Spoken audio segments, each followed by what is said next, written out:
Keir Starmer quit today, quit about 20 minutes ago, like this. I will resign as leader of the Labour Party. I have spoken to His Majesty the King this morning to inform him of my decision. This is incredible. I mean, it's just 2 years ago that Keir Starmer won a massive election victory. It was just incredible that it's just gone, and he's gone with it. And this really does turn Britain into the Italy of the North, about to get its 7th Prime Minister now in just 10 years.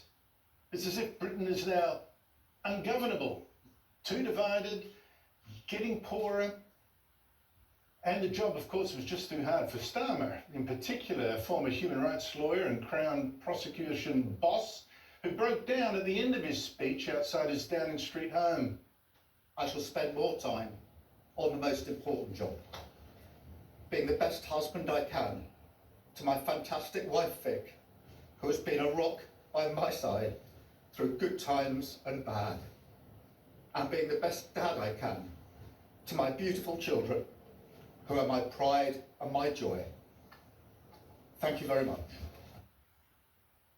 How often do you see it? So many leaders, they show their best sides, or the more human sides, right at the end when it's too late. But this is almost Shakespearean. I mean, here is a man who was brought down as much by his own weaknesses as by the challenges of this torn Britain. Starmer threw away one of the biggest wins Labour has had by being weak, by being woke, by being too green, and above all for what US President Donald Trump posted yesterday when he tipped this resignation. He said Keir Starmer will resign as Prime Minister of the United Kingdom. He failed badly on two very important subjects: immigration and energy. Open North Sea oil. I wish him well, as if. Starmer's poll numbers have been catastrophic for quite a while, but the end for him has come with a massive win in a by-election on the weekend. A former Manchester Mayor, Andy Burnham, is now moving back to Parliament to challenge Starmer for the leadership. We've been on a path for 40 years that simply hasn't worked for people and places in this part of the world, and this now is the change moment. We have an opportunity to turn the tide, to make the country feel like it's working again.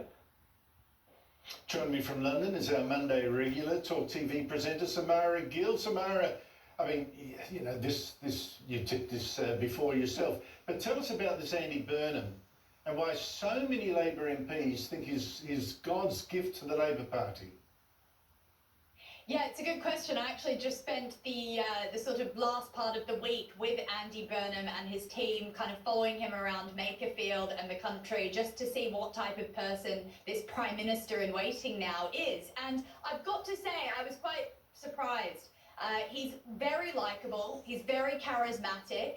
A lot of his constituency really like what he's done for Greater Manchester and the way that he's been able to actually nationalise things, but quite successfully. I spoke to some local residents who, you know, had had their lives changed by the way that he was able to get them off benefits and into work through public bus opportunities as bus drivers and different things like that. But with all that being said, it's easy to be mayor, it's easy to give out the government's money and cut ribbons. He is somewhat untested and untried as a political candidate. And yes, he's gone for the leadership 2 times before, once in 2010 and another time in 2015, unsuccessfully losing to Jeremy Corbyn. So clearly 3rd time lucky for Andy Burnham. I do believe it will be some sort of coronation for him and potentially not a leadership contest.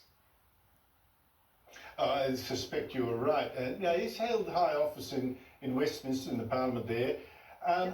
But here's, and people could see even from that small grab I showed, that this is a man who can talk, you know, directly. It's not wooden like Starmer was. I think he can relate that way. But well, there you go. But here's the thing, Samara, the curiosity though, I mean, Labour's actually getting smashed from the right by Nigel Farage's anti-immigration reform party. So why do Labour MPs think the answer is getting a leader even more left-wing than Starmer?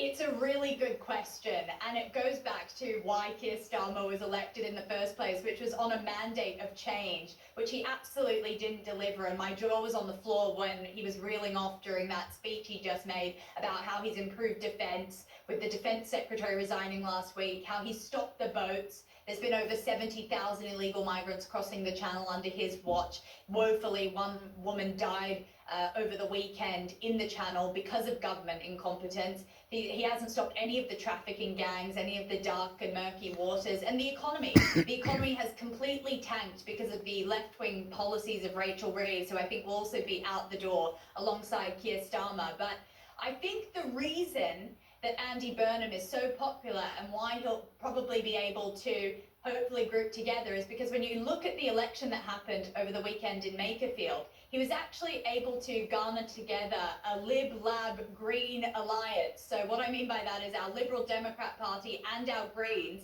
voted tactically for Andy Burnham, and he was able to unite them all in one front.